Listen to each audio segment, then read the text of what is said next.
শোণিতপুৰত কেন্দ্ৰীয় জাতীয় শ্বহীদ দিৱসৰ প্ৰস্তুতি সভা। ৰাজহুৱা সভাত ব্যাপক অংশগ্ৰহণ। ইতিহাস প্ৰসিদ্ধ স্মৃতিগ্ৰন্থ প্ৰকাশৰো সিদ্ধান্ত। 23 আগষ্ট অসম আন্দোলনৰ এক ঐতিহাসিক ক্ষণত সৃষ্টি হোৱা বিভীষিকা আৰু বিদেশী বহিষ্কাৰ আন্দোলনৰ অৱদানৰ স্মৃতি চিৰনতুন কৰি ৰাখিবলৈ প্ৰতি বছৰে 10 ডিচেম্বৰত জাতীয় শ্বহীদ দিৱস উদযাপন কৰা হয়। সকলোকে আমি সেৱা জনাইছোঁ। আহক আমি সকলোৱে হাতে হাত ধৰি এই কেন্দ্ৰীয় শ্বহীদ দিৱসটি আমি সফলভাৱে ৰূপায়ণ কৰোঁ। এইখিনি কথা কৈ মোৰ চমু বক্তব্য সামৰি মাৰি আজিৰ সভা উদ্বোধন কৰিবলৈ ঘোষণা কৰোঁ। নমস্কাৰ। এইবাৰ শোণিতপুৰ জিলা ছাত্ৰ সন্থাৰ সৌজন্যত তেজপুৰতে এই দিৱস আয়োজনৰ পৰিকল্পনাৰে আজি মাজগাঁৱৰ জাতীয় শ্বহীদ ভৱনত এক ৰাজহুৱা সভা অনুষ্ঠিত হয়।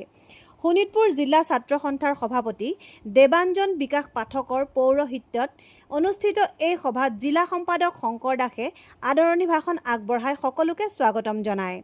সভাৰ আৰম্ভণিতে শ্বহীদসকলৰ স্মৃতিত 1 মিনিট মৌন প্ৰাৰ্থনা কৰা হয়।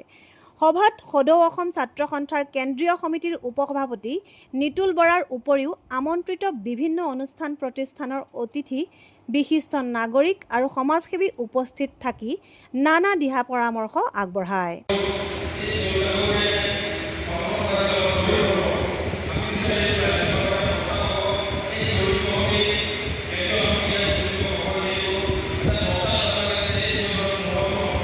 ইয়াৰ উপৰি প্ৰাক্তন ছাত্ৰ নেতা নিখিল গোস্বামী, পুলক নাথ, ডক্টৰ দুলাল দাস আৰু কাজল বৰাকে ধৰি মহিলাৰ প্ৰতিনিধিত্ব কৰা বহু সংগঠনৰ বিষয়ববীয়াও উপস্থিত আছিল।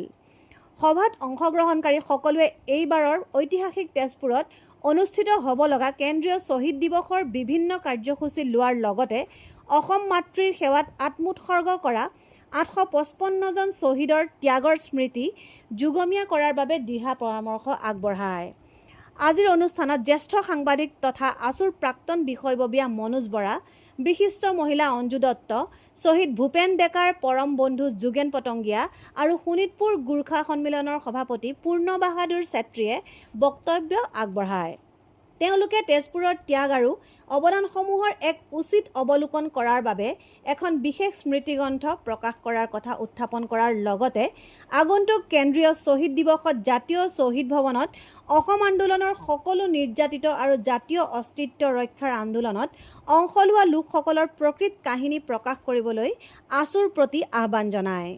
আজিৰ সভাত দৰং মহাবিদ্যালয়, তেজপুৰ মহাবিদ্যালয়, শংকৰদেৱ সংঘ আৰু সদৌ অসম লেখিকা সমাৰোহ সমিতিৰ বিষয়ববীয়াও উপস্থিত থাকি গঠনমূলক পৰামৰ্শ আগবঢ়ায়।